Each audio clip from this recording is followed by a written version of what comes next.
हाय, मी बासरी.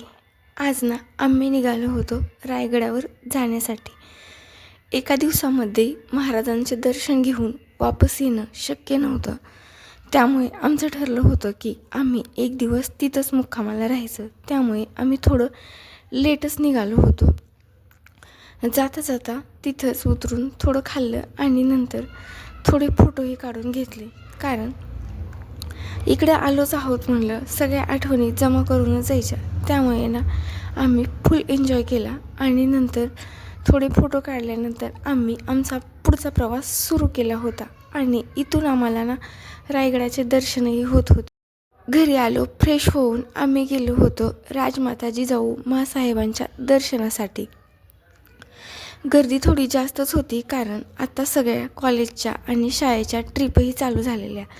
त्यामुळे थोडा वेळ थांबलोत आणि इथे बाहेरच ना छत्रपती शिवाजी महाराजांचे आज्ञापत्र आहे, ते थोडा वेळ वाचले आणि नंतर आम्ही गेलो होतो दर्शन घेण्यासाठी.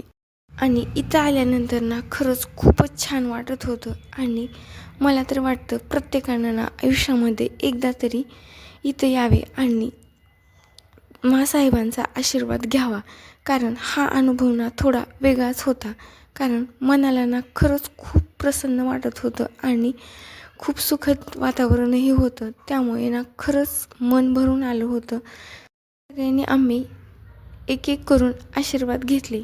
शाळेमध्ये असताना ना मी भाषण घेतलं होतं. तेव्हाच मी म्हणले होते की राजमाता जिजाऊ माँसाहेबांना माझा कोटी कोटी प्रणाम.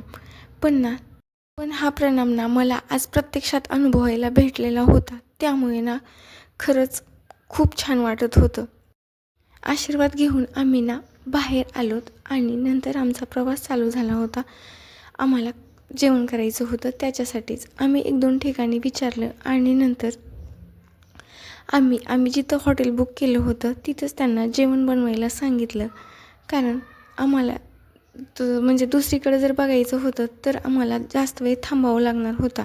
त्यामुळे आम्ही म्हणलं की जिथे अगोदर थांबलो आहोत आपण तिथे जेवण करून घेऊत. छान असं त्यांनी जेवण बनवलं होतं. सगळ्यांनी मिळून जेवण केलं आणि जेवण झाल्यानंतर आमचं सगळ्यांचं ठरलं होतं की थोडा वेळ शतपावली करायची. मग काय, तेच काम आमचं चालू होतं आणि मामा इकडे भाच्यांना घेऊन फिरायचं काम करत होते. आणि कसा वाटला ब्लॉग नक्की कमेंट करून सांगा. Bye bye.